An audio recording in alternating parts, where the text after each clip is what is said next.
Mā lole soifua, o te whia momoli atu le whawhetai I tangata o le whanua, o nuu o Satapuala sa Vaili, o lo te mā o Tapuala, o te nofo I rā nui o Kolangi New Zealand, wa o Lana, tulo lava. I just want to give thanks to the people whose lands we are on today. Today I am an uninvited guest here. I'm from the village of Satapuala in Samoa. My dad has been bestowed the chiefly title of Tapuala, and we are from the Vaili clan. However, I am an Indigenous person, not at home. I am a daughter of the diaspora, and specifically I make up part of the population of Samoans in New Zealand, whose parents and grandparents migrated to New Zealand in the 1970s for work. I live on the land of Te Kawerau Micki, and in the urban environment we call West Auckland. And I'm Lana. I'm a co-curator of the exhibition Transits and Returns, and it's an honour, couldn't work out if I wanted to say honour or privilege, so all of those things, to welcome you here to the second session of Great Ocean Dialogues. I think most of you guys have been with us the whole day, but for those of you who weren't here, hi. Housekeeping, the bathroom is across from the lifts, and there is another bathroom one floor up.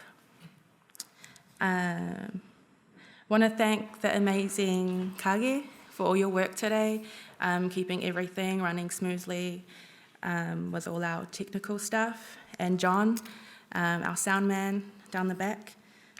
This evening I am joined by an amazing selection of people. We have Tutanatsis Wyss, who is still making her way across oceans of traffic. We have Shah George, Marikita Micki Davis, Anchi Lin, and Henry Tsang. And tonight we will be speaking and relating across the ocean.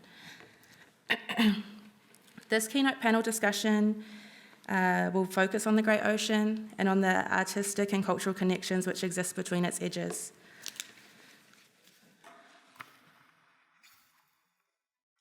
This session will weave together stories of exchange, collaboration, and learning that bring us together across distance and difference.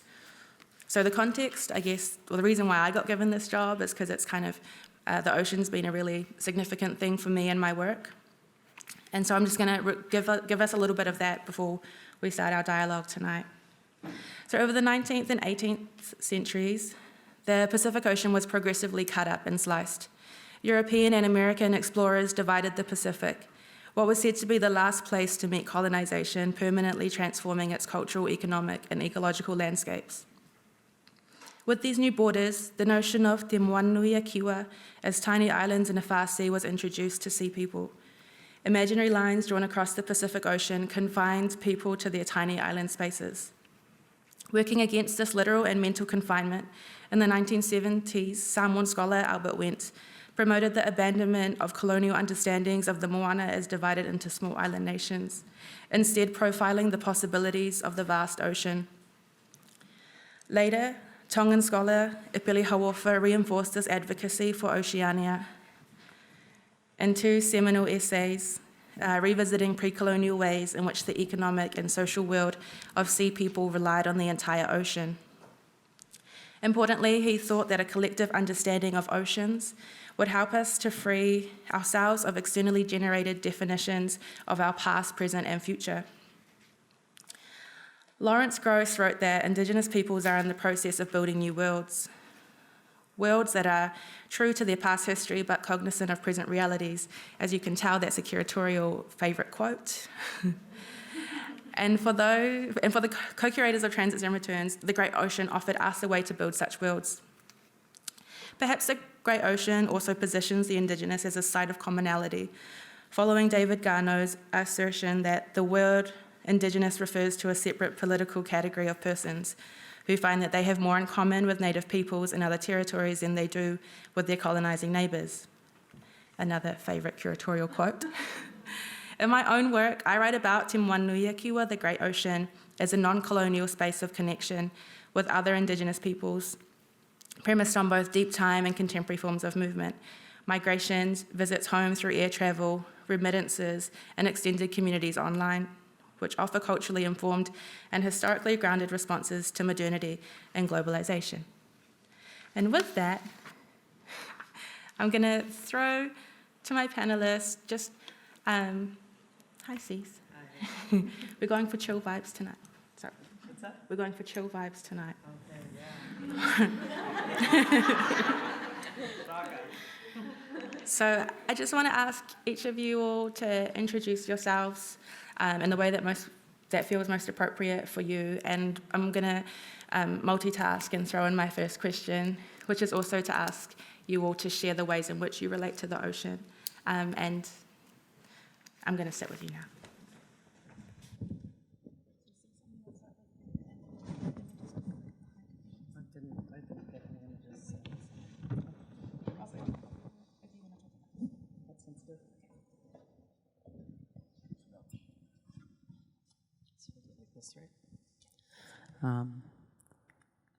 Hello, everybody. Thank you, everybody, for giving me a few minutes to get here. Family stuff happened, so that's kind of the big surfboard in my world. So, Chenkwemen Tomi Wit, Hoichuk, Hoichakyol, Anhasqualowans, Toits Tanat Quiansna, and it's really awesome to be here this evening and talk about one of my favorite subjects, the big ocean, the great ocean. I am Squamish and Stalo from my grandparents' sides, and with that, from my grandfather, it is Squamish and Hawaiian from the Kanaka Maoli people that arrived here over the last couple hundred years or more. And from my grandmother, who's Stalo, I also have Irish Métis, and then for my father, Swiss. So I often think that my whole body is just this migratory field of this floating mass. So so the great ocean, I was really meditating on that this week, and I think one of the ways that it really, that I was really moved by just thinking of a metaphor of the great ocean was thinking about the book that Jean Barman wrote about Mariah Mahoy of the Islands, and there's a copy in the rotunda that you might notice if you're in the exhibit. And just how, at one point, she's described as picking up the ocean and caressing it and holding it like a child, like she could own that water, and that water was part of her, and that she was part of the water. And, you know, in creation stories, we often hear about how, at least on the West Coast here, some of our creation stories signify that our bodies are part of the ocean. The saline water that is in the ocean around us is also in our body. And so thinking about those elements and that idea of the ocean as a child or as a loved one, as part of you, is, I've been meditating on that a lot. and go on to talk about So the work the weaving that I did that's in the gallery, I actually want to really acknowledge my mentor that carried me through weaving, which is Tsawesia Spakwas, Alice Gus, and was really fortunate to do a First Peoples Cultural Foundation grant with her a few years ago, and she's continued to nurture me, and even when I started this, I made her come to my studio and just see my humble beginnings of this, and she's like, "You're on the right track, just keep going," and she really loved all the different materials that I put in to, you know, tie the Kanaka and the Coast Salish bloodlines together in that work using coconut fiber, lauhala leaf, cedar bark, and wool. Couldn't get mountain goat wool, but I got wool. And just thinking about, you know, my conversations with Tara and others about the first iteration, the commute, And I'm like, what is that commute? What is that? So it's how did our people commute? We were on the ocean in different vessels, and was very inspired by Ed Carrier, who's a Suquamish weaver, and talked with him quite a bit about imagery on that we weave into the basketry, and so I was very inspired by his work with his story basket of his life, and there was a canoe on it, and so just really, I thought, that's it. It's the canoe. That's the heart and soul of our people from both sides of the water, and how all of us ocean people would not even know each other without these amazing vessels that carry us, and and then the paddlers. So yeah, so just really looking at that work it's not a huge piece, but it's a huge piece in my mind and in my spirit, and using those materials, all new to me, so experimenting with different materials. What a lot of people don't know about me is that when I started in post-secondary in my late teens and early 20s, I was really actually focused on textiles, and that was my big heart and soul work. Was I went to Cap College. I studied under some amazing fabric and surface design artists, and really learned like how amazing the plants are for dyes, and also for making fabric, and then went off to play with media for a couple decades, and then coming back to it and really owning that element of what I've learned in other studies under really great mentors, and then bringing it back to this work and thinking about just the movement and flow of the ocean, and how textiles can really bring out stories that we don't always, I'm not a visual painter, but I'm learning that with weaving I can create imagery that really helps me speak to the stories I want to share. So this piece really, to me, is about that journey, many journeys across the great ocean, our journeys that take us somewhere and hopefully bring us home.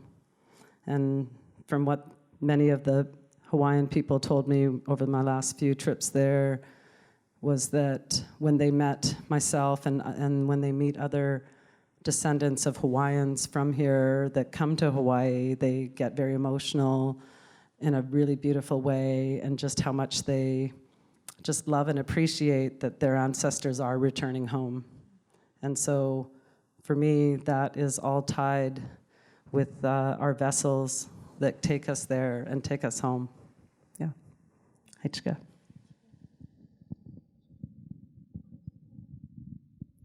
Hatlin Squalwin. On Wanauchan Squalwin, Quins Quatch Nomi up T Tuch Not. On Wanauchan Squalwin, Quins na Clack A T Tuch Not Amen. Sa'atsalia Quan Quashaman, Charlene George Quian Sna, Tinachin Cla Utsnatch, Tinachin Tashquan Amen. Schotmish Chin, Slewat Chin, Cholat Chin, Hawaiian Chin, Scottish Chin, on Hot Chin Quins Quatch No Me Up, Ti Tuch Not. Chinwa Nuxa Osaya, Schotmish Snachum, a Chinwa Shunt, Elch, Tan Siolanum, Amen. On Chin Tum Sklates, Quishquan. Nawa 8 pates tas tan wash tamaz chit klashquan amen. Tomataquatsian snachum. I said hello. No, I introduced myself with my ancestral name. That's what I'm saying when I say Quan Quashaman. I'm saying it's my ancestral name, but it's also part of our language that I think is important to explain, is how we give honor to things even though we can't see them, even though we can't feel them, even though they're not physically here. We have a way of speaking about things that way. And I also just acknowledged every part of me that there is as well. I'm Stelmexw, I'm Tsleil-Waututh, I'm Mexican, I'm part Hawaiian, I'm Scottish, I'm Welsh, I like to acknowledge all of those things because every single thing matters. That's what makes me me. And I feel like leaving any part out, not acknowledging a certain part of myself is just disrespecting myself, disrespecting my parents and my grandparents and my great-grandparents, going all the way back to those 7 generations and further. I also acknowledged the Shkwan, what we're all here to talk about tonight. In Stelmexw, that's how we say ocean. I'm not big on translating, but I feel like that's something I should probably just really give tonight is Shkwan. That's ocean. And for us, we have the word for that because it's different than any other kind of water. We have stock, which refers to a river, drinking water, shower water. That's stock. But then there's the Shkwan, which is different. It has a different spirit. It's a different entity. It provides different things for our people, a whole other medicine. And from reading all of our old documents and all of our old things that have been recorded from our late elders, our late language speakers, I've really come to understand that. And the lives that I'm a part of, the things that, the responsibilities and the roles that I carry now, the Shkwan is a place that I go for that medicine, for it to take things away from me, for it to maybe give me a little bit of strength that I might need, because I believe in that spirit.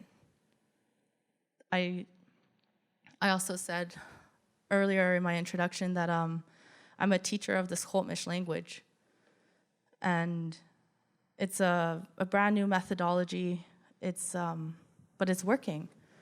So right now, right here, today, in the Stelmexw villages, we have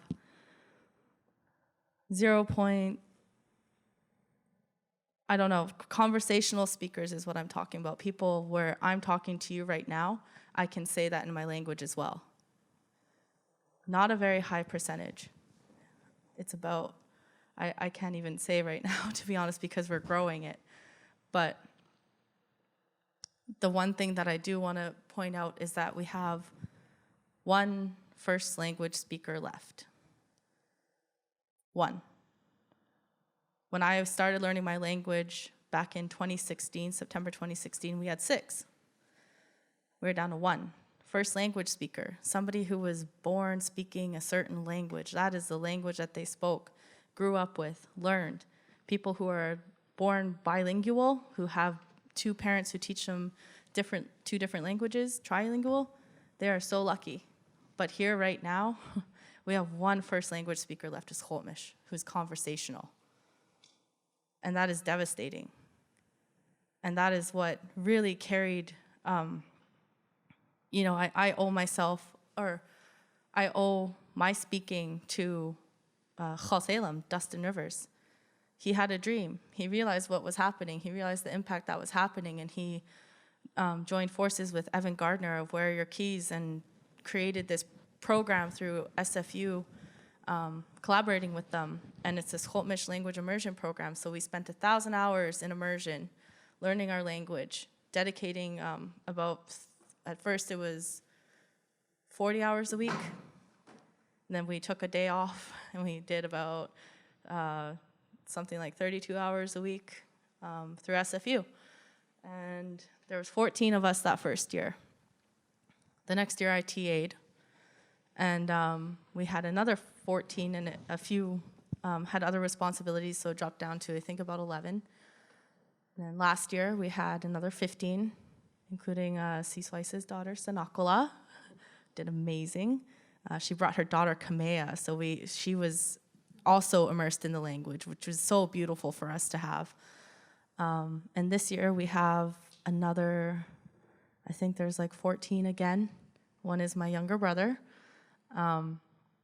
So we're growing this new community of language speakers, but this issue is what brought us overseas to New Zealand. And we traveled from the top from Auckland down to the south in Dunedin, and we stayed with different families. We stayed in different marae, and we learned the Washtamas, like the ways of their being. They shared what they could with us. We figured out where we are right now with revitalizing this Holtmish conversational speakers. They're about 20, 30 years ahead of us, cultural-wise too, recognition-wise, respect from their governments-wise. You go over there, you fly over there, you land there, you get there. Sure, there's representation in every airport of what cultures belong there, sort of. But you go outside and you see Te Reo Maori. You see it. You hear it. I heard it right away. I heard people speaking the native tongue that belongs in that land. When you come here and you step outside, what do you see and what do you hear? Besides some very beautiful artwork there. I'm so glad that they're starting to incorporate more Indigenous art in that airport, because before, what did you see? What do you hear? Do you hear us speaking? Do you hear our native tongues? What signage do you see in downtown Vancouver? Robson Street used to be a street that my ancestors would hunt on. They would hunt deer there. Granville Street was a huge pathway for us to get from one village to another. What representation is there? What history is shown there? How many people know that? Not a lot. And so when we went there and we seen the representation of their people, and we seen how strong it is. Another example, everybody knows the All Blacks. You go to one of their games, you feel that energy when they do their haka. You feel it. It's so strong. It's so powerful. It's so Maori. And everybody knows that. But other Indigenous groups throughout BC, throughout Canada, throughout the United States of America, there's not a lot of representation, and everybody thinks that we're one thing. But what I found out from my travels to New Zealand is our group of people, I have more similarities with their Indigenous peoples than some in our own Americas, which is mind-blowing to me. And the people that I talked to over there, we started to piece it together, and we're like, I think it's because of the shkwan. I think it's because of the ocean and the spirit that's in there and what it carries back and forth, and those animals that go back and forth, where we have stories of them on each side. We have stories of them on each side that are so scary, similar, but we're an ocean apart. But they're so old. They're so old. They go back before those 7 generations. They go back to the Swa'am, our ancestors, the ones that we descend from. So how are they so similar? We didn't have airplanes. That's a long journey in a canoe. It's possible, but it's long. And who's going to remember, those kind of stories to share? That connection is there, and it's because of the shkwan. That's what we all came up with. The different groups of people all the way that we were talking to, that's what we came up with. And a little history on my people here from the Salilwat. Some people might know it as Tislewa tooth. In Stelmexw, we say Salilwat. And that oath part, if I say Salilwat oath, that's explaining that something's belonging to the Salilwat. So Salilwat, I'm Salilwat. And our woman, our first grandmother was born from the ocean. Our first grandfather was transformed from a wolf, and he was so upset one day. He was living his life as a human, but then he started wondering, why am I the only being that doesn't have fur? Why am I the only being that doesn't have wings or fins? I walk on 2 legs. I'm not the same. And so he went and he started cursing out our Tsang, our creator, asking why? Why did you make me this way? I was happy. Why am I this way? I'm alone now. I'm lonely. And he seen the vision from Tsang, and he followed it, and he ran off this cliff, and he dove down into the shkwan. And he dove down all the way to the bottom, following that vision, grabbed some of the tamelch, the dirt, the ground, the earth from the bottom of the ocean, and swam all the way back up to the top, still following that vision. And then when he got there, he was holding it in his arms, and he went and grabbed some chapai, the cedar boughs, And he went and he made a circle with it, laid it down, and fell asleep because he was exhausted. When he woke up the next morning, our first grandmother was there. And Teresia gave them some teachings on how to be with each other. And he said, you have to remember, she comes from the Shkwan. That's her medicine. And that's a huge medicine for us women today. It's a huge medicine for everybody, of course. But for us women from Salilwat, we know that's where we go when we need our medicine. We canoe on there. That was our major mode of transportation. And there's races held there every year, because it's medicine for our people. It keeps those youth off of there, out of the dangers of this outside world, and they focus there, they train hard. And they're out there every day pulling on that shkwan, pulling with that medicine, pulling with their ancestors. Another similarity we found over in New Zealand is their waka is the same as our snahuef. Their canoe is the same as ours. Their teachings have similar teachings to ours. And that's why I would like to travel more across the ocean and see what other similarities are there. Because if I found that much similarities where I felt like I was at home, and I get nervous to travel because I don't feel at home in some places, but I felt like I was home there, and I felt like family there. I felt the same struggles there. I had people who had the same struggles there. And yet they wanted to help. They said, what's your problems? What's going on? We told them, oh yeah, we went through that about 15 years ago. Here's what we did. Hopefully that works. But with that, I'd like to pass it off to the next panelist. Sorry. Tamata Kwetsi. Okay. Hi everyone. My name is Anchi, and I'm from Taiwan. Just a couple months ago, I discovered my grandmom's name. Her name is Wyss Jiwas, and in Ataya culture, which is my culture, I should carry my grandmom's name, and then my last name should be my mom's name, and so that goes on and on. So there's no fixed last name. I used to live in Vancouver for 15 years. I did my degree in Simon Fraser University, visual art. I discovered my Indigenous identity when I was in my early 20s. This is a very shocking moment because one time I went back to my mom's place and I discovered this necklace. It doesn't look Han, like Han Chinese style, and it looks very broken. And so I asked my mom, what is this? And so she told me, we are Diane people. And that was a very shocking moment to me because for 20 years, I didn't know my identity. And she just mentioned it so casually that we are Indigenous. And my grandma didn't give my mom an Indigenous name, a Diane name. And so my mom carried with Han Chinese name, and so we live in the Han style. We go to Tao temples. We celebrate all the typical Taoist rituals and burning money, all that. So I was raised in this kind of Han-centric kind of living style without knowing of any my grandmom's Indigenous culture. And that moment, I feel really lost. Why none of my family mentioned that I decided to hide this identity from me. And so I started to look into Diane culture. And so this is the picture of taken in Japanese colonial time. It's a Diane woman.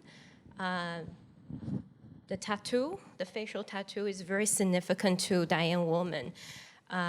You could only get the tattoo, the V-shape tattoo, when you know how to weave.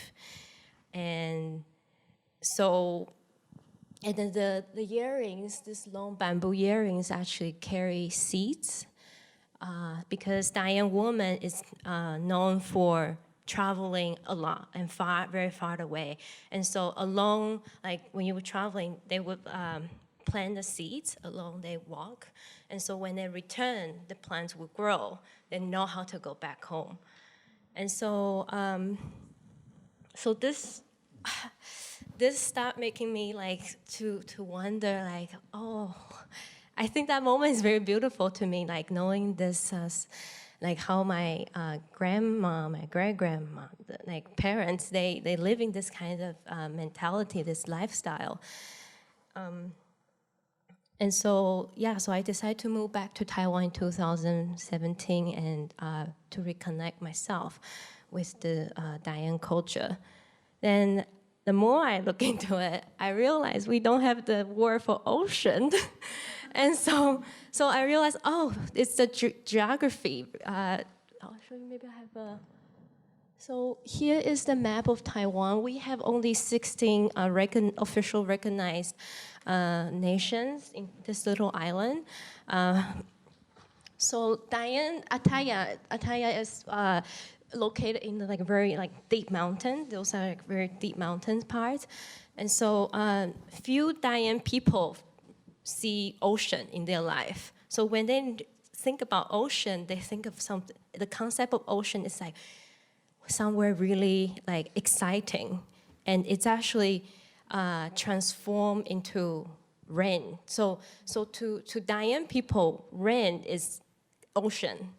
And rain is very important because it really helps with the forest, and the trees has each tree has like ancestral spirits in it.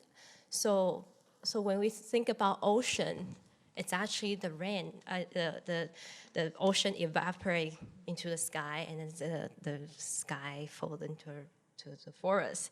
So that's how we think of ocean. Yeah. So, but of course, each nation has very different perspective about oceans. Like you see Amis and Paiwan people, and Yami people, they are just on the coast. They have very, very strong, I have some friends from there, and they told me, like, the way they see ocean is that it's really like, they say their ancestors travel to that far ocean. And so, yeah, so so each nation is has really different perspective about the idea of the ocean. Yeah, so yeah, this is just a concept that I can, I'll show you that. And this is the, Diane people is known for being weavers. And so I found this picture is really interesting because this Diane woman wearing the Chinese kind of outfit.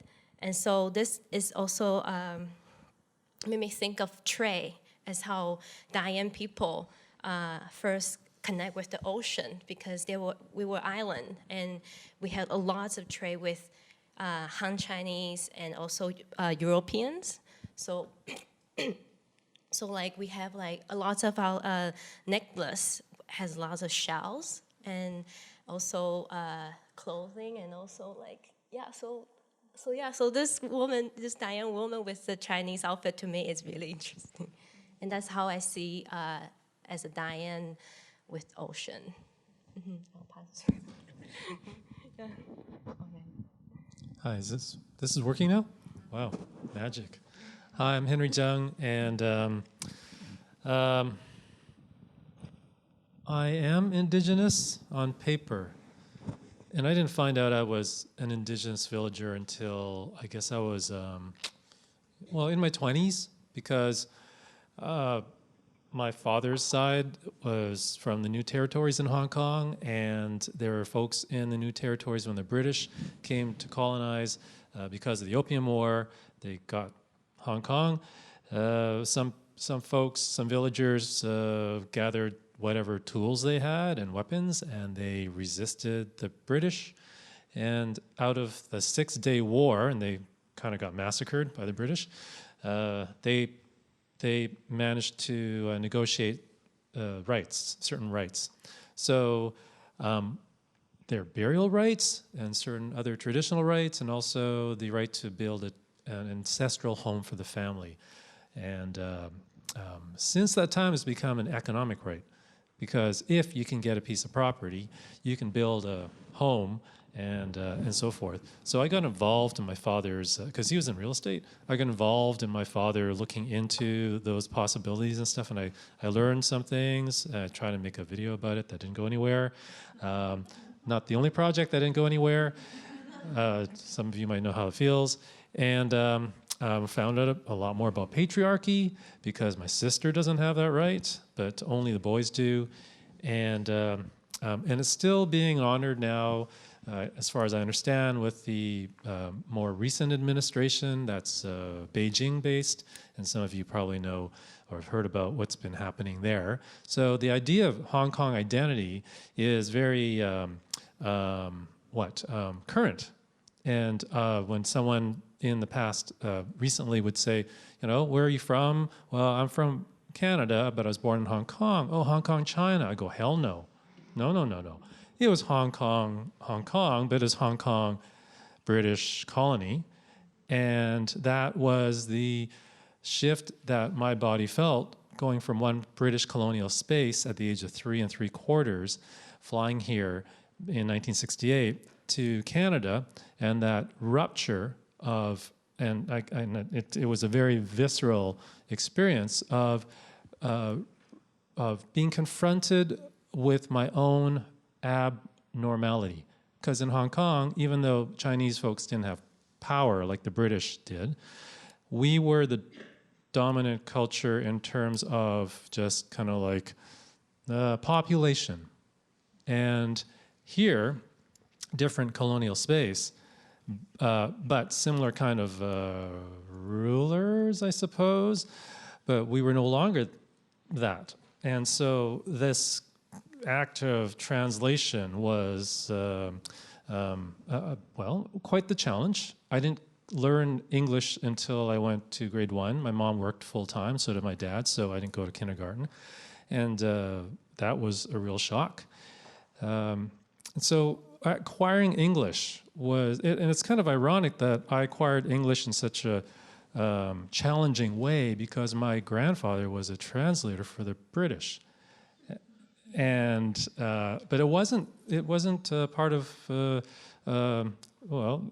family home language at all. So English, being the language of access to power, is still very much the case here. It was the case in Hong Kong.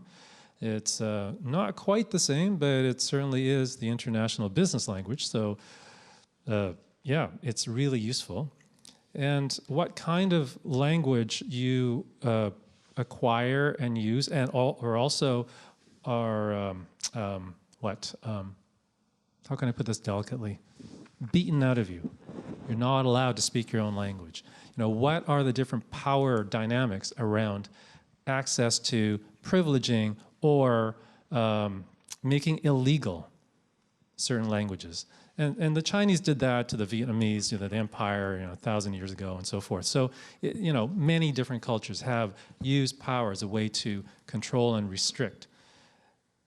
And one of the questions I've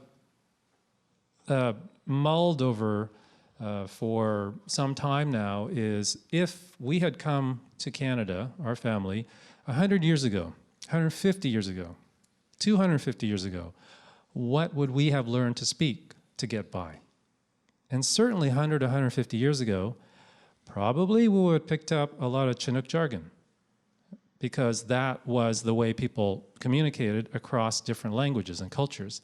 For the folks who don't know about Chinook Wawa, it is a trade language, a pidgin, that has the majority of the words are Chinook, from the lower Chinookan peoples around the mouth of the Columbia River, Washington and Oregon State, and Nuu-chah-nulth, English and French. Nuu-chah-nulth from Vancouver Island.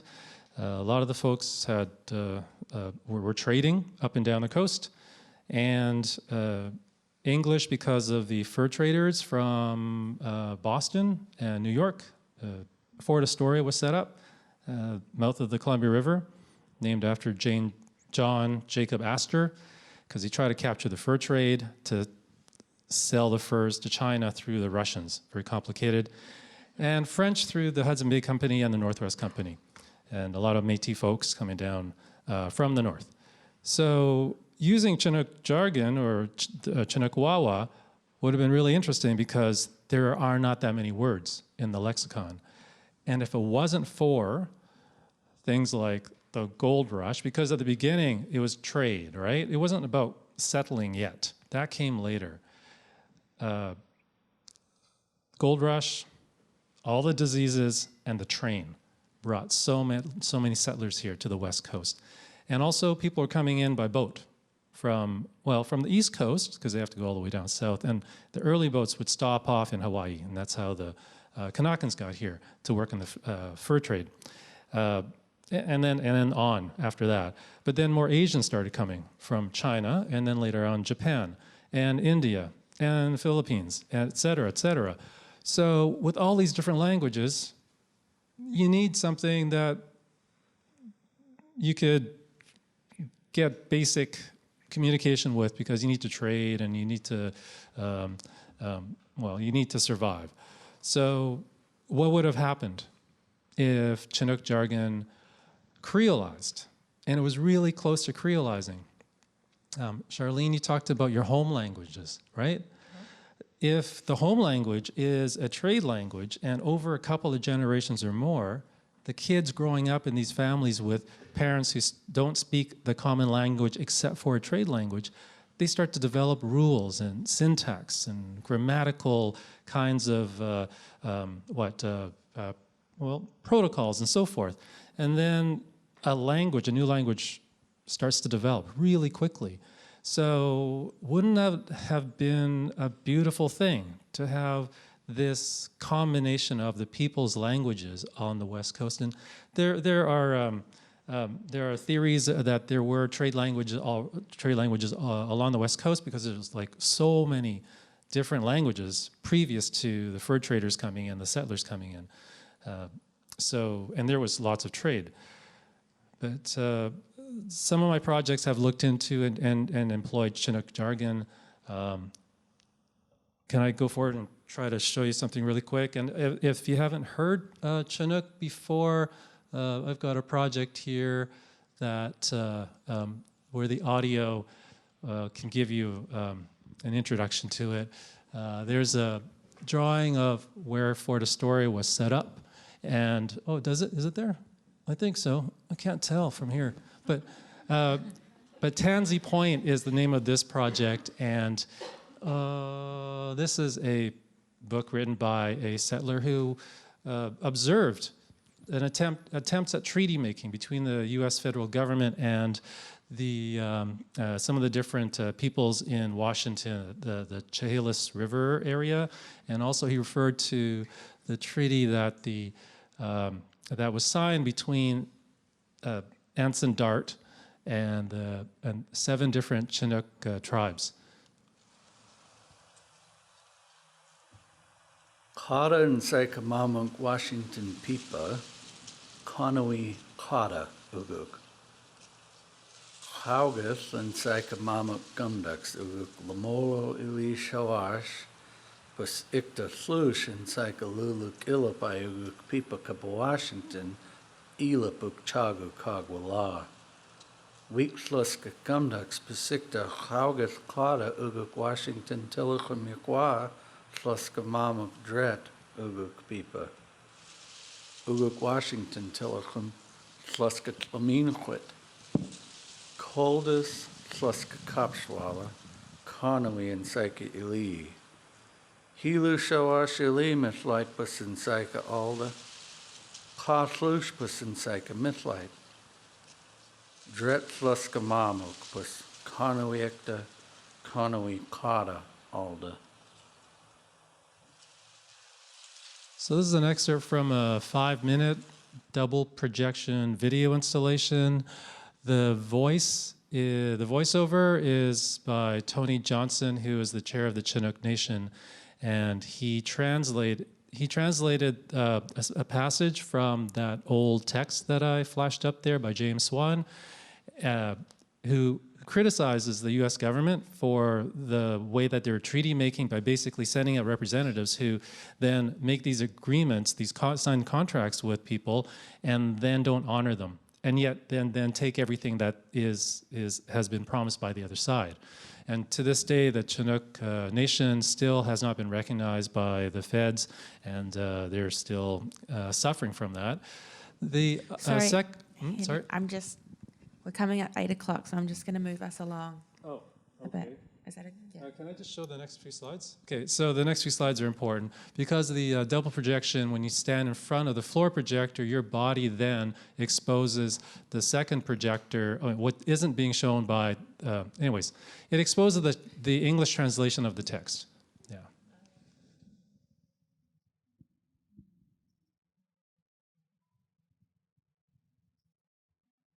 Oh, sorry, and then a whole pile of other stuff, never mind.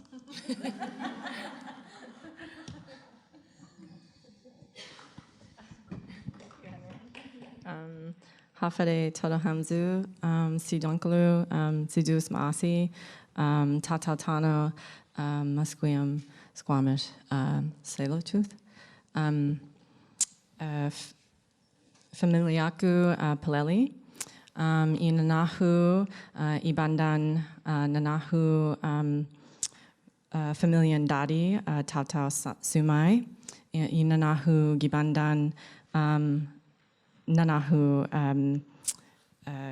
Familian Gadas, Tata Haget. I just really wanted to honor the Tatatano, the people of this land, in my mother's tongue. So my name is Micki, Marikita, and I am a multidisciplinary artist, and my film in Transit and Returns is Magellan Doesn't Live Here. I wasn't sure which slide that would be. And you know, just to get to connect to the question of what my relationship to the ocean, I feel like there's a little backstory about how this film came to be, and that is that though I was planted in the foothills of Georgia, and we moved back to Guahan when I was not even a year old, and I was raised there early childhood, and then and absorbed as much as I could, and then released back to Georgia for much of my late childhood and early adulthood.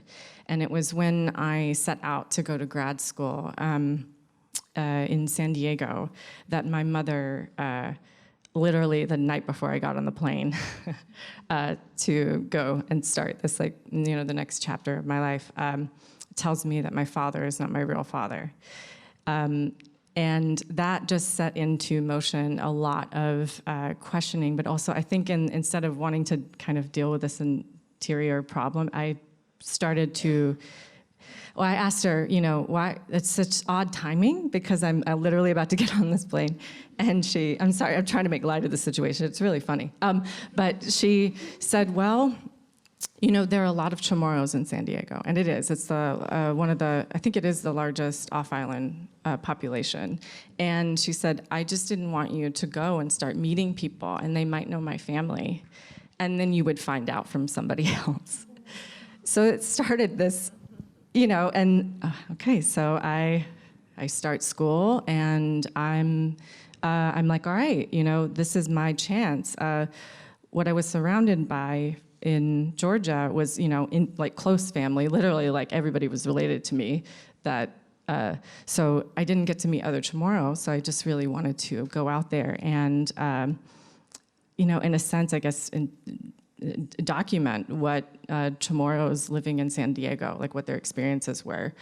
And though I wanted to see what Famalawan were up to, our women, I was connected to Uncle Mario. And Mario's story is, I don't know if you can see him in these slides. Oh, it's a shame. He's kind of like interlaid. He's in the shirt. There's a guy with a shirt, and then he's right next to him. Dang, I should have put that slide in. But you can see the film at Transit and Returns. But Uncle Mario is a master craftsman and a brilliant, actually, engineer. He has like insane degrees, like in engineering. And but he had studied. Actually, with him and his brothers back in Guahan, they were really trying to build canoes on their own, and then they got connected to master canoe builders in Saipan, Pete Perez, who has this amazing project called the 500 Sails in Saipan, and their entire mission is kind of based on this passage from the Spaniards who were documenting the Marianas, who looked out in the seas and saw 500 sails. And if you have been in Micronesia, and if you have been on one of those islands and you look out at our ocean, you don't see that same, at that point, there aren't as many sails out in the ocean. And so that triggered them to start, revitalizing that practice of canoe building. Where am I? So I begin with this story, and he's also like a wonderful storyteller. But I was trying to capture this, and actually I'm not a great filmmaker at all.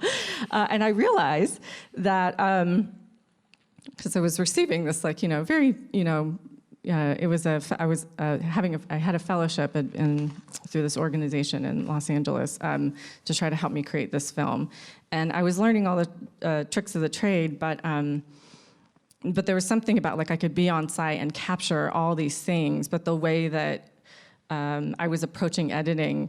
At that time, I couldn't quite articulate it, but I think it was just my own kind of maybe cultural process of the way I process that footage. And now I kind of liken it to weaving. I'm not a weaver, but I see what the practice is, and the guafaks that are woven, and the way that you would approach weaving the bandana sleeves.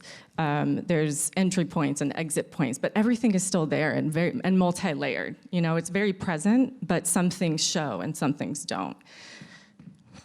I think I'll stop there because I just feel like I'm kind of rambling, but and I also know that we're kind of getting close to time, so I want to hand it back to you. I'm sorry. My mom in the front row said we can go over 15, 20 minutes. So, yeah. But I guess, well, firstly, thank you all for sharing so much, for being so generous in this space. I think what this demonstrates is really what the process that we've been on as people from really different places coming together, knowing there's a commonality, not having a language for it, or realizing we have to use the English language to be able to talk to each other, but knowing that there are deeper, older, more pressing connections.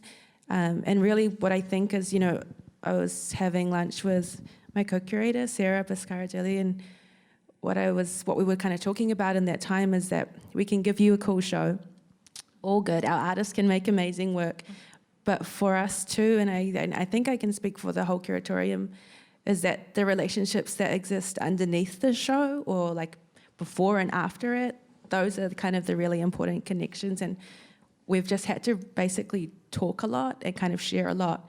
And for us, the ocean has given us some kind of shared language for now. And language and translation has come up quite a bit already. And so I was kind of wondering, if you can all, or whoever wants to respond to this question about the ways in which you find yourselves able to translate and talk to people across oceans or across spaces. I have this really basic question, which I think kind of gets to the heart of it, which is how do we learn to talk to each other again?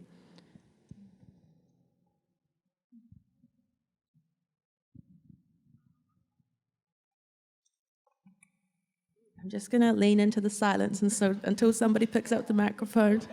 Okay. A lot of the work I've done, like in community engagement level, has brought me into situations where I'm the only person speaking English, and so I'm thinking about that question. And I worked with the park board about 10 years ago or so, and I went out to do this community engagement session, and it was like there was a deaf girl, and then there were a whole bunch of different women and in groups of different cultures, and I was trying to teach them this complicated craft. I was like, it wasn't as easy as I thought it was. So I had to look at everybody in the eyes, and I had to find a way to build trust through eye contact and hand movement. And I thought, those are important skills to have wherever you go in the world, and you end up in a situation where you don't speak the same language as someone else. And interesting enough what you said about my daughter and my granddaughter. So my granddaughter is learning 4 languages right now, and she won't talk, but she can listen, she can understand 4 languages. So I have to navigate through the ones I know. I'm like, okay, well, I know English, duh, but I grew up not having access to the language and have done what I could on my own to learn it. And so I use that as my way of trying to dialogue with her. Again, I use that same method of building trust, looking in the eyes, and drawing our attention to our hands, and attempting to come to terms with understanding one another. And so I think it's interesting what Henry said, because exactly if I was plopped somewhere in the past and I had to learn a language, how would I do that? And I would hope that my future self would have sent me a message back saying, eyes and hands, eyes and hands. Keep an eye on both, use both to strengthen that. And on that note too, as canoe culture people, we all rely on our hands and our eyes to remember where we're going and how to get back to where we're from. So yeah, that's mine. I just want to kind of follow what Tess said, and then Lana, you and I were talking a little bit about this, but I think, yes, in person is like the best, and I would love to go back as much, but I think a lot of our reality is that, whether it be funds or work or what have you, sometimes we don't get to, in the sense that we are like, actually getting on a plane, like physically going. And a lot of us do a communication by other means, digitally. I just felt like we should bring that up. And something from my childhood was actually before there was the internet. I guess it was there, kind of, but not maybe as accessible. But we would send VHS tapes back and forth to each other. So like I would get like a 5-hour tape of my great uncle's wake that we would watch, believe it or not.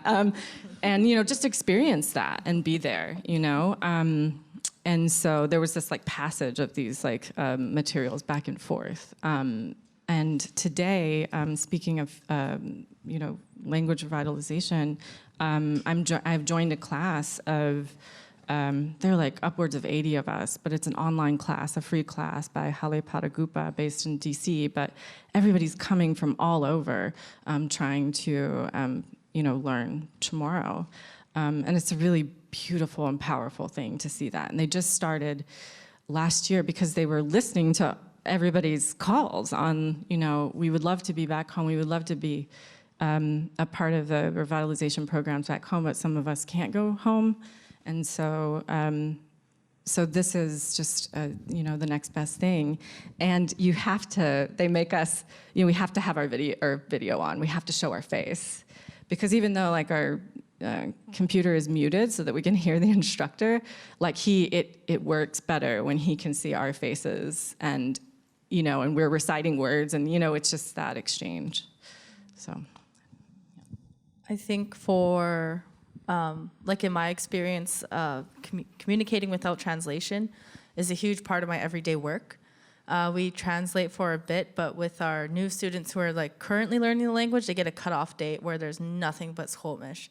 And if you need to speak English, like if there's an emergency or like we just like, there's some things like, okay, like when I was TAing, and then even like my brother, Gabriel, he's the head instructor of this program now for the SFU program. And he'll say, I don't know how to talk about computer stuff in Stelmexw yet. So we need to go, and we have one room now dedicated at our language house. It's called the Yellow House on the Tsleil-Waututh Nation. And there's one room now dedicated in case we do need to speak English, we go in there. But, you know, that's kind of what we do. Other than that, the methodology in which we teach utilizes, I say this very like cautiously, we utilize a little bit of American Sign Language. But again, because there are concepts that do not exist in English, that exist in Stelmexw, we have to come up with our own. So I jokingly said one day, okay, well, we have a Stelmexw Sign Language now. It's Stelmexw Sign Language, that's what we have. Like the one that I explained about the things that we can't see or touch or physically feel. But you can feel in here, you can feel up in here, you can feel here. We have one word that describes that as like a, I don't want to translate in case any of my students hear this one day, but close your ears. It's like a way of saying the, but it's indicative towards the things that we can't physically acknowledge. When I went to New Zealand, the ways that we communicated with them and we felt each other and we shared our squall and it's like our inner voice kind of, our feeling that way, was through song and dance. And when we get there, they acknowledge you. They call to you, they call to your ancestors, and then they invited us to do a callback. And at that point, they said it has to be a woman. You have to be a woman to do that. And I had the most language there, so I had to do it. And at some point we were like, do we go in with a song? Is it just me singing? Do all the women sing? Can we all sing? And they said, acknowledge yourself first in your language, acknowledge your ancestors, and if you have to do that through a song, do it through a song. The way that they're singing their words. Our words are different, but it's the same too. And so that's how we would communicate with them, was through song and dance and acknowledging each other that way and sharing our storytelling as well. Storytelling and finding out, oh my gosh, your ancient stories are very similar to ours. Some of them are like right on point, like almost the same. And that was a huge way of communicating to each other of like, you know, yes, we have to use English language, but right now we're communicating and sharing who we are as a people, but the similarities are the same. You know, we're the same but different, but it's insane. So song and dance, a little bit of American Sign Language and an English room is how we're getting along without utilization of the English language right now. I just want to cut in here and add to the question. You can go back and forth. You're talking about protocol and sort of how to negotiate people having their own protocols when you come together, which I think has been another really key question and process for us to work out, especially as the project has travelled to different places with different protocols. And I guess I kind of want to problematize a little bit as well this idea of the Great Ocean here. There's a scholar, Vince Diaz, who has recently started criticizing this idea, this expansive take on the ocean, saying that it loses the specificities of the seas that make it up. And he writes that this has unleashed a tidal wave of expansive thinking through abstracted or improperly scaled or just plain tokenized ideas of oceans. And I guess my question, you can respond to, I guess, what Vince has said or not, but I guess my question about that is when we are in these global Indigenous spaces, which are becoming more and more frequent, how do we connect while not losing ourselves? How do we talk about these oceans and these bigger concepts without losing the seas of our own specificity? That's a really good question. I don't know if I had the answer, but just to speak to Senor Diaz, you know, during the Korean nuclear crisis, when Guam was kind of like center stage for what was happening with North Korea, the way that I heard pundits talk in America about, and they would say things like that. They would try to, quell the fears of Americans by saying, it's okay, if they do fire a missile, it'll just land somewhere in the Pacific. It was really shocking, and because I was I was fearful for my family, and everybody was really stressed out. It was very scary, and so that's why I started this project in kind of protest to that, called Pacific Concrete, to kind of concretize and show my family's archive, the people of our village, in Instagram, trying to figure out how to do this in other ways, but just to bring them to the forefront and say, no, we're Auntie Dot, we're my Auntie Bing, this is my cousin Chanel, this is, she plays women's football on the island, and to give specificity to that. So maybe that's kind of an answer. I don't know, somewhat of an answer. Okay, so I want to answer the previous ones, just with the fact I have to learn English to communicate with everyone here and to know each other. I really do believe in art and how sometimes words, art can translate beyond words. And so when I was thinking about how do we get to know each other again, I just think of thinking about own experience being in Taiwan,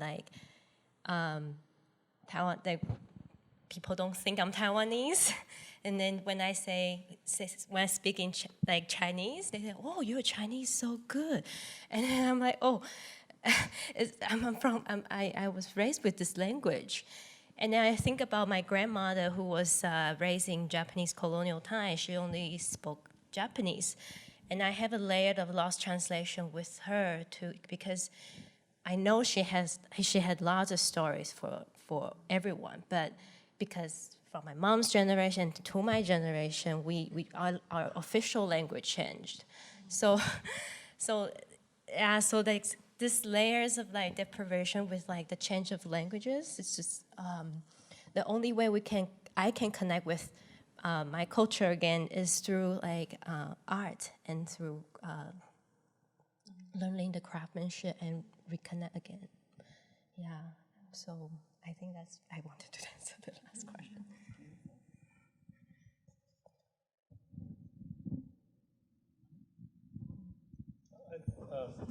This isn't answering your question, but I have to throw it out.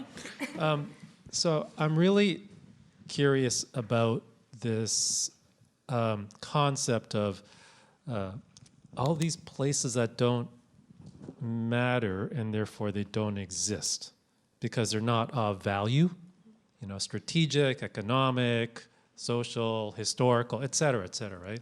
So what you're asking is to consider everything, because everything is here and it all counts, as opposed to, there's a desert, right? And it's only useful if you can cross it alive. And the same with the great ocean. So that perception, that kind of consideration that it's just this obstacle is alarming. And I can't help but connect that alarm to your previous question about understanding and misunderstanding, because I went straight to all these conflicts based on different belief systems, and you could have the same sentence interpreted so many different ways, and people will want to believe that it means this thing because it reaffirms or just affirms their belief system. And that's what I find really alarming. But when, sorry to keep referring to Charlene here, but you said something at the end, which I found really heartening, and I was kind of pulled out of despair. I don't often go there, but somehow, I mean, like, there's horrible things happening right now, right? It seems like there's a lot. It's about the opportunity for commonality with difference, and going back to the ancient stories. Like, every culture's ancient stories are pretty damn similar. There might be specifics that are different, but the stories are pretty much the same. And that's sort of like proof that we're, I don't know, really similar but different. Yeah. Or communicating, maybe? Well, the problem is communication. It gets in the way sometimes. And all this dog whistle blowing, whatever it's called, right? Or, someone saying climate change and then see how someone reacts to that word. I find what's Pipeline. interesting too is I think personally what myself and some of my close relatives and friends and peers and coworkers are feeling is it's like the race to save dying languages will make it competitive. And then sometimes instead of everybody working together and realizing, hey, we're working towards the same thing, it's no, mine's more important, this is more important, my methodology is more important. Yeah, but aren't we all working towards the same thing?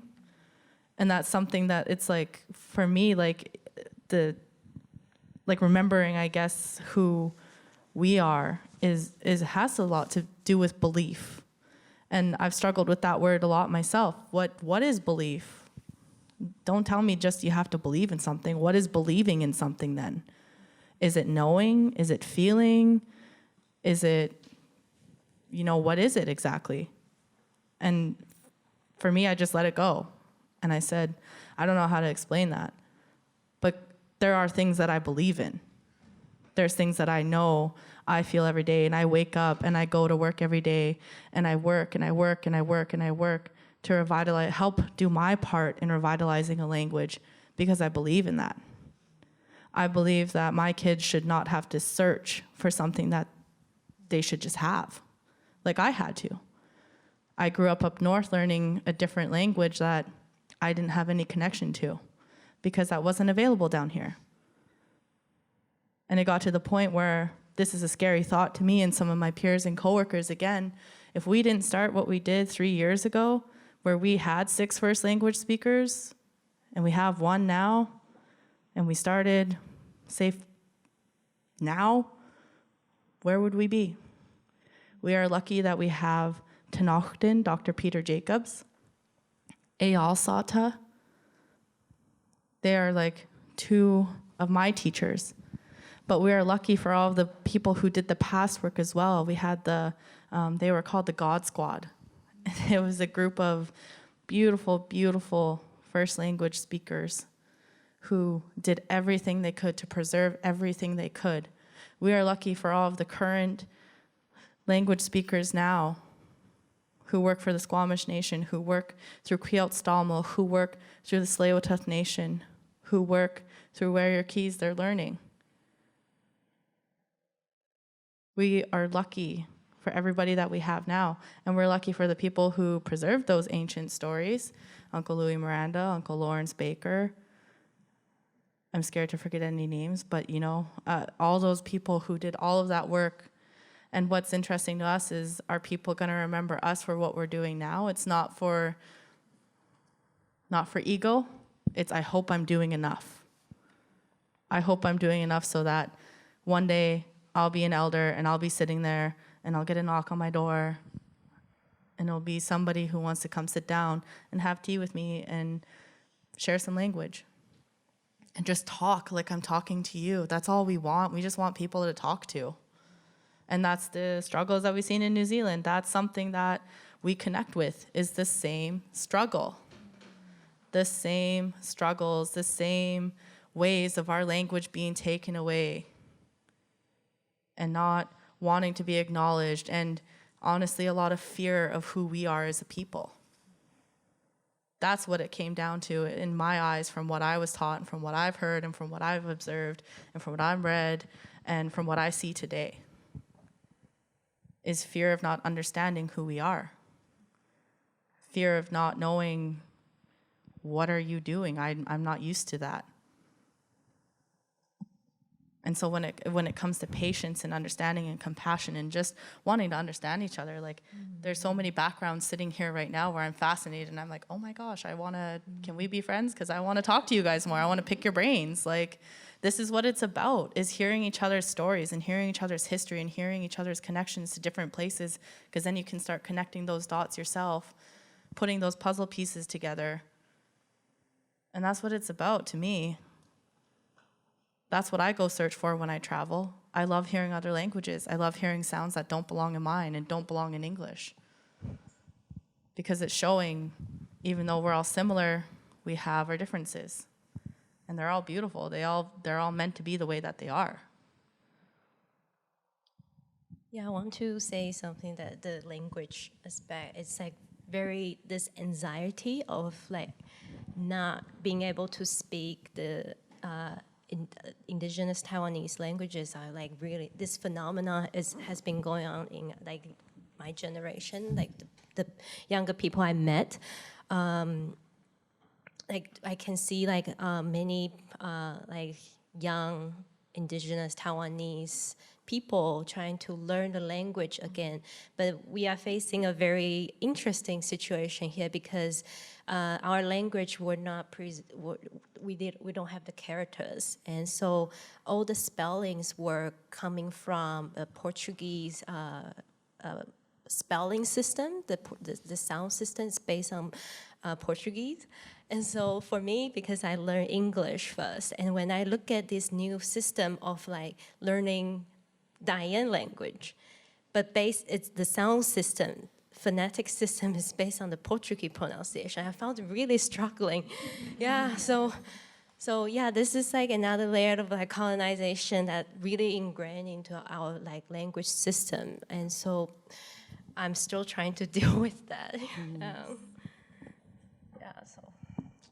I'm going to ask another question, but I will soon let you ask questions, but maybe just think of them now so we can like go real quick and not waste time.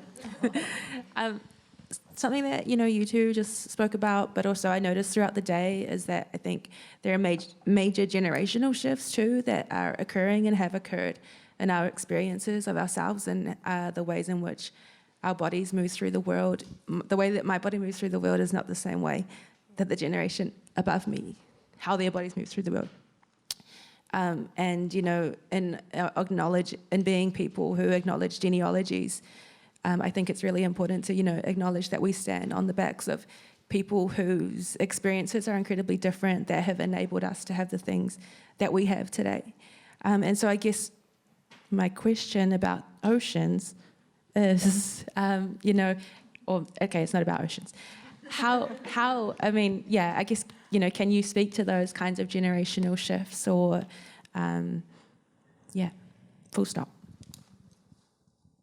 Yeah, generational shifts. My late Rosemary Thomas, she was the oldest daughter to Chief Dan George. Before she passed, so the summer before, I took the language program through SFU. She gave me the history of my family, and she said, you come from 2 languages here, so Hunkaminam and Stelmexw, but her, going back before that, one of my great-great-great-grandmothers, I believe, she spoke 5 languages. So her dad, Chief Dan George, was the first language speaker of Stelmexw as well. His oldest son, late Robert George, or known as Bob George, also a first language speaker of Stelmexw. And what's interesting, so my she told me, I want you to learn how to speak Stelmexw. That's what I want you to learn. That's the language I want you to learn. And if you can, learn those 2. Learn Stelmexw and Hunkaminam, but learn Stelmexw. That's what I want you to learn. So I said, okay, I'll do my best. And unfortunately, she passed with dementia before I could really show her what I learned and what I'm doing. And I know she's still here and she sees it all, but I wish I could have told her. So with dementia, she went backwards And I went to go visit her one time, really close to when she passed, and she called me little Wanda, which is my late grandmother, her oldest daughter. She passed when I was 5. And I just looked like my grandma, so I wasn't going to correct her. And so I was sitting there and I was talking to her and she wasn't really responding, but then I said something to her in Stelmexw and she just nodded. And I was like, oh my gosh. And I asked her another question and she nodded again. So she went back, and that was when she was a little girl. She heard her older brother and her dad speaking it every day. And I believe that she spoke it too, but the effects of residential school just took it away from her. And another effect is I'm the first generation on my dad's side who did not go to residential school or some form of day school. I could have. Last one closed in 1996. I could have. It wouldn't have been that bad, I guess, but it still was open until 1996. I'm also the first generation now since my great-grandmother on my papa's side, my dad's side, who is teaching the language, speaking it conversationally. So generation-wise, it doesn't seem like a big gap from myself, my dad, my grandfather, his mom. Myself, my dad, my grandma, my great-grandma, her dad. That doesn't sound like a lot, but that's over like 100 years of there not being a conversational speaker within my family. Chief Dan George passed away in 1981. My great Uncle Bob, my ta'a's brother, passed away in 2014. So there was no conversational speakers within that family line either until I took the program and my 2 brothers took the program. And then now there's been Bob's grandsons are taking the program. It's spreading again throughout our family. And that's the generational shift I'm seeing is our younger generation, like was being said earlier, is stepping up and taking it back, saying this is ours, it belongs to it, it belongs to us, we belong to it. And we're taking it back and we're gonna grow it healthy again. I spend a lot of time speaking with my mother about actually the whole generational shift thing. And I encouraged her as she was becoming more elderly, more health issues, to start working on her books, writing. And through those, we start having many dialogues about things, and she starts to become more animated.